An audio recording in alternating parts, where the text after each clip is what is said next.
Bismillahirrahmanirrahim. Assalamualaikum warahmatullahi wabarakatuh dan salam sejahtera. Hari ini kita akan mempelajari akhlak tahun 2, pelajaran kelima, adab belajar. Okey, sebelum daripada itu, marilah sama-sama kita membaca doa sebelum belajar. Bismillahirrahmanirrahim. Allahumma ftah alaina hikmataka wanshur alaina min khazaini rahmatika ya arhamar rahimin. Amin ya rabbal alamin. Okey, apakah yang anda faham tentang belajar? Okey. Belajar, satu, belajar dalam kelas, belajar dengan cikgu secara PDPR, video-PDPR, belajar secara online. Okey, sekarang ni sebab COVID-19, wabak COVID-19 berpenyakit, so kita belajar secara online. Okey. Dan kita belajar tentang komputer, kita belajar tentang pendidikan seni, kita belajar tentang pendidikan jasmani. Kita belajar tentang aktiviti berenang, okey. Okey, dalam kelas renang. Okey, itu kita belajar. Kita belajar banyak benda yang boleh kita belajar. Kita belajar tentang ilmu fiqh, ilmu akidah, ilmu tauhid, ilmu usuluddin kan. Kita belajar tentang matematik. Tapi sekiranya murid tidak mempelajari tentang adab-adab ketika belajar, jadi apakah impaknya? Apakah kesannya? Justru itu cikgu nak ajar murid-murid semua tentang adab-adab ketika belajar. Okey. Okey, yang pertama sekali, adab-adab ketika belajar. Okey, yang pertama, adab-adab ketika belajar. Membaca doa sebelum belajar. Okey, membaca doa sebelum belajar, iaitu membaca doa sebelum belajar. Dan doa sebelum belajar yang diajarkan iaitu Rabbi zidni ilman warzuqni fahman Rabbi shrah li sadri wa yassir li amri wahlul 'uqdatam min lisani yafqahu qawli Allahumma akhrijni min zulamatil wahmi wa akrimni bi nuril fahmi waftahni bi ma'rifatil ilmi wa nawwir qalbi kama nawwaratas syamsa wal qamar wa sahhil li abwaaba fadlik ya arhamar rahimin. Itu adalah doa sebelum belajar. Okey, ini adalah doa sebelum belajar. Ya, pada buku teks juga pada halaman 31 dan murid-murid semua boleh tonton skrin ni doa sebelum belajar, boleh sebut sama-sama dengan cikgu. Rabbi zidni ilman warzuqni fahman. Rabbi shrah li sadri wa yassir li amri wahlul 'uqdatam min lisani yafqahu qawli. Allahumma akhrijni min zulamatil wahmin وأكرمني بنور الفهم وافتح لي بمعرفة العلم ونور قلبي كما نورت الشمس والقمر وسهل لي أبواب فضلك يا أرحم الراحمين. Ini adalah doa sebelum belajar. Dan artinya doa sebelum belajar iaitu, mari kita baca sama-sama pada buku teks halaman 31. Wahai Tuhanku, tambahkan ilmuku dan luaskanlah kefahamanku. Wahai Tuhanku, lapangkanlah dadaku dan mudahkanlah bagiku akan urusanku dan lepaskanlah kebekuan lidahku supaya mereka faham akan perkataanku. Ya Allah, keluarkanlah daku dari kegelapan ragu dan muliakan daku dengan cahaya kefahaman dan bukakan daku dengan pengetahuan ilmu dan terangkanlah hatiku sebagaimana engkau menerangkan matahari dan bulan. Dan mudahkan bagiku pintu-pintu kurniaanmu, wahai Tuhan yang Maha Pengasih. Itu adalah erti doa sebelum belajar. Jadi kita lihat pula apakah doa selepas belajar ini. Okey,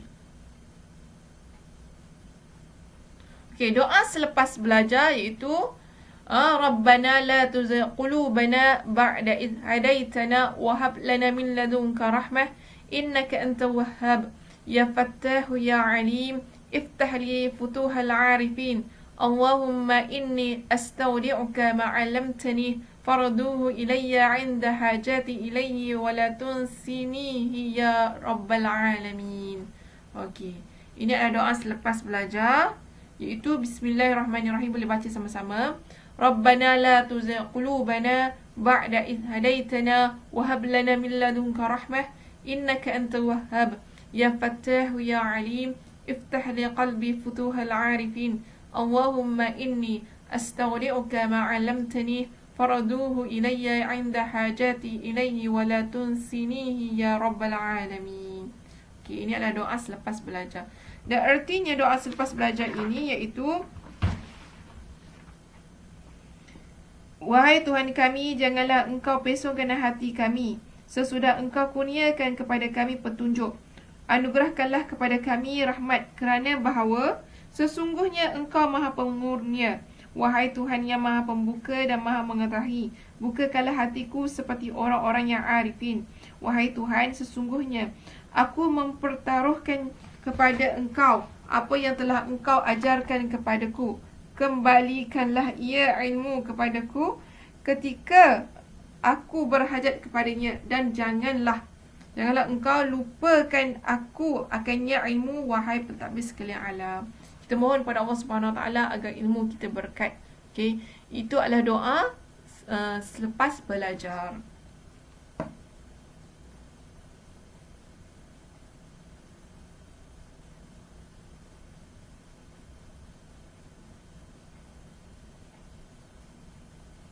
Okey. Okey, itu adalah doa selepas belajar. Okey, justru itu kita telah mempelajari adab ketika belajar, doa sebelum belajar, doa selepas belajar. Jadi cikgu harap semua murid-murid dapat ingatlah adab-adab ketika belajar, iaitu memberi tumpuan semasa guru mengajar. Itu yang pertama. Dan taat apa yang cikgu sampaikan. Okey? Taat apa yang cikgu ajarkan. Okey. Yang pertama, membaca doa sebelum belajar, doa adab-adab ketika belajar. Yang kedua, memberi tumpuan ketika guru mengajar. Yang ketiga, tidak berbual ketika guru mengajar. Yang keempat, taat dan patuh arahan guru. Yang kelima, duduk dengan sopan. Dan yang seterusnya, meminta izin guru sekiranya ada keperluan untuk keluar kelas. Okey. Membaca doa sebelum belajar seperti yang cikgu ajarkan tadi, memberi tumpuan dalam kelas. Jangan sekali-kali kita, bila dalam kelas, kita menerawang ke arah lain. Ingatan kita pada yang lain. Okay, dalam kelas, tengok pokok-pokok melambai-lambai. Tak payah yang tu. Fokus apa yang cikgu ajarkan di depan. Dan tidak berbual-bual ketika guru mengajar. Jangan sekali-kali berbual dengan berbisik-bisik dengan rakan awak di sebelah ketika guru mengajar. Seorang guru boleh menegur awak. Cikgu kata, Hakimi, jangan berbual-bual dengan Hana. Fokus apa yang cikgu sampaikan. Jadi awak kena fokus. Dan taat dan patuh arahan guru. Misalnya cikgu bagi awak kerja rumah, siapkan kerja rumah tersebut dan hantar kepada cikgu. Snack hantar kepada cikgu. Duduk dengan sopan dan meminta izin guru sekiranya ada keperluan untuk keluar kelas. Sekiranya awak diberi izin kepada guru, minta izin guru sekiranya ada keperluan untuk keluar ke kelas. Okey. Contohnya, cikgu, saya nak ke tandas. Cikgu, saya nak saya nak ke tandas, saya nak buang air besar. Cikgu, saya nak ke tandas, saya nak buang air kecil. Minta izin daripada guru. Okey, jangan bila cikgu tengah mengajar, awak tiba-tiba je keluar daripada kelas tu, pergi masuk ke tandas. Kena ingat kena jaga adab awak dengan guru dan duduk dengan sopan semasa guru mengajar. Jangan kaki angkat atas kerusi. Janganlah meja bengkok macam tu. Jadi kena jaga adab awak semasa awak dengan guru dalam kelas. Okey. Fadilatnya apa? Bila awak ada adab dengan guru ketika belajar. Fadilat yang kelebihannya, beradab ketika belajar, yang pertama, mudah ingat dan faham pengajaran guru. Bila awak mempelajari sesuatu, okey, awak ada adab dengan guru, awak dengar, awak fokus apa yang guru sampaikan, dan awak mudah ingat dan faham pengajaran guru sampaikan. Dan yang kedua, membentuk peribadi dan akhlak yang mulia. Membentuk peribadi dan akhlak yang mulia. Yang ketiga, mendapat keberkatan ilmu daripada seorang guru dan memperoleh kejayaan di dunia dan di akhirat, dan ilmu yang dipelajari diberkati oleh Allah Subhanahu Wa Taala. Okey, jadi kelebihan beradab ketika belajar iaitu bila awak fokus dalam kelas apa yang guru sampaikan, awak mudah ingat dan faham apa yang guru sampaikan. Bila awak fokus, awak balik rumah, awak nak tengok balik pembelajaran tu, awak dah ingat dah. Contoh, cikgu dah kata 1 darab 2, 2 darab 2, 4. Awak dah ingat dah dalam kelas. Awak dah faham dah tentang darab. Jadi bila balik rumah, awak dah faham dah. Bukannya dalam kelas awak bercakap, cikgu tengah mengajar. Bila awak balik rumah, nak ulang kaji balik kerja rumah yang cikgu bagi, awak tak tahu. Jadi awak kena fokus, kena ingat dan kena faham apa yang cikgu sampaikan. Okey, kita kena study smart. Okey, bukan study hard. Okey. Dan yang kedua, membentuk peribadi dan akhlak yang mulia. Okey, membentuk peribadi dan akhlak yang mulia. Okey, membentuk peribadi dan akhlak yang mulia. Jadi, bila awak ada adab ketika belajar, kelebihan yang beradab ketika belajar itu membentuk peribadi dan akhlak yang mulia. Dan yang ketiga, mendapat keberkatan ilmu daripada seorang guru. Guru memberkati ilmu yang awak pelajari. Awak ada adab dengan guru, awak fokus apa yang cikgu sampaikan. Okey? Awak dengar apa yang cikgu sampaikan. Awak patuh arahan guru, awak hantar kerja rumah dan awak mendapat keberkatan ilmu daripada seorang guru dan memperoleh kejayaan di dunia dan di akhirat. InsyaAllah dengan awak patuh dan ikuti arahan guru, dengan awak fokus apa yang disampaikan, dengan awak membaca doa sebelum belajar, awak memperoleh kejayaan di dunia, bukan saja di dunia, bahkan di akhirat nanti. Itulah kita mendapat pahala bila kita, contohnya kita membaca doa sebelum belajar, kita niat kerana Allah Subhanahu Wa Taala, lillahi ta'ala. Dan ilmu yang dipelajari diberkati oleh Allah Subhanahu Wa Ta'ala. Jadi ilmu yang kita pelajari itu diberkati oleh Allah Subhanahu Wa Ta'ala. Pentingnya untuk perkara tersebut. Okay. Dan justru itu, apakah pula akibat tidak beradab ketika belajar? Akibat seseorang itu tidak beradab ketika belajar. Yang pertama sekali, tidak disukai oleh kawan-kawan. Contohnya dalam kelas awak makan, dalam kelas awak berbual-bual. Okey? Dalam kelas awak bising masa cikgu tengah mengajar, awak buat bising. Rakan awak pun rasa tak senang dengan awak. Bising je, angkat pensel, ketuk meja, lari kerusi. Jadi kawan-kawan yang lain tidak suka dengan awak. Sekiranya awak berkelakuan sedemikian, kerana mereka ingin belajar, mereka ingin fokus apa yang cikgu sampaikan. Tapi awak main-main. So itulah jadinya. Dan tidak disenangi guru. Guru pun rasa tak senang dengan awak. Duduk pun rasa tak happy. Cikgu mengajar pun cikgu rasa macam nak marah je dengan awak. Jadi jangan bagi cikgu marah. Awak kena bagi cikgu tenang dan lembut. Okay? Tidak disenangi oleh guru. Okay? Jadi awak kena ajarlah guru awak tu. Awak kena berilah tumpuan dalam kelas dengan baik. Jangan bagi cikgu rasa tak senang dengan awak. Okay? Dalam kelas, cikgu masuk, cikgu rasa macam nak marah, awak tak boleh macam tu. Sebagai seorang guru, dia akan ada perasaan mahu mendidik anak muridnya. Begitu juga dengan pelajar, mestilah tahu tentang adab ketika belajar ni. Jadi akibatnya tidak beradab ketika belajar ni, akibatnya tidak disenangi guru. Awak tak ada adab, awak tidak ada adab ketika belajar. Cikgu suruh awak siapkan kerja rumah, awak tidak siapkan. Mestilah cikgu akan tidak senang dengan awak. Betul tak? Cikgu dah bagi awak video PDPR untuk siapkan, untuk dengar.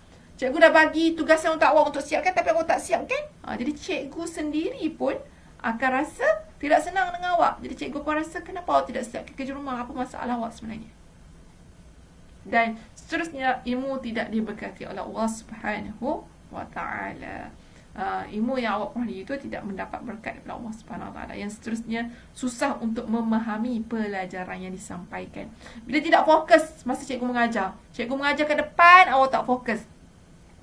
Awak tak dengar apa yang cikgu sampaikan. Okey? Awak tak dengar apa yang cikgu sampaikan, dan justru itu awak susah untuk memahami pelajaran yang disampaikan oleh guru tersebut. Okey? Bila awak susah nak fahami pelajaran yang disampaikan oleh guru tersebut, dan bila awak balik rumah buat ulang kaji, awak susah nak faham apa yang cikgu sampaikan. Itu pentingnya untuk awak menjaga adab ketika belajar. Itu pentingnya. Sekarang. Okey. Jadi kena ingatlah apa adab ketika belajar, fadilat beradab ketika belajar, dan akibat tidak beradab ketika belajar. Itu juga kena awak ingat dan kena fahami. Okey. Jadi cikgu telah perincikan tentang doa sebelum belajar, doa selepas belajar, fadilat beradab ketika belajar. Apakah kelebihannya, fadilatnya? Dan seterusnya cikgu telah terangkan berkenaan dengan akibat tidak beradab ketika belajar. Akibatnya adalah kesan. Sekiranya seorang itu dia tidak patuh arahan guru, dia tidak ada adab ketika belajar, apakah kesannya? Kesannya itu kawan-kawan tidak suka, guru tidak senang, ilmu tidak diberkati oleh Allah, susah untuk memahami pelajaran. Itulah akibatnya. 4 saja dalam buku teks ni. Tapi kamu boleh tambah lagi. Akibatnya, sekiranya tidak memberi tumpuan semasa guru mengajar, tidak memberi adab ketika guru mengajar, Akibatnya tidak beradab ketika guru mengajar, iaitu akibatnya apa? Akibatnya tidak dapat keputusan peperiksaan yang cemerlang lah. Okay. Kita tidak akan mendapat ilmu jika tidak ulama di muka, jika tiada ulama di muka bumi ini. Ya, betul. Jadi kita mempelajari ilmu, contohnya adab ketika belajar itu daripada seorang ulama. Daripada ni hadis Nabi, innal ulama warasatul anbiya, sesungguhnya ulama adalah pewaris para nabi. Okey. Man arada dunya fa alaihi bil ilmi wa man arada al akhirah fa alaihi bil ilmi wa man arada huma fa alaihi bil ilmi. Maksudnya, sesiapa menghendaki dunia, dia perlu ada ilmu. Sesiapa menghendaki akhirat, dia perlu ada ilmu. Sesiapa menghendaki kedua-duanya, dia juga perlu ada ilmu. Membaca adalah kunci ilmu. Ilmu yang dipelajari hendaklah diamalkan dan disampaikan. Okay, sekian daripada Cikgu Diana. Assalamualaikum warahmatullahi wabarakatuh.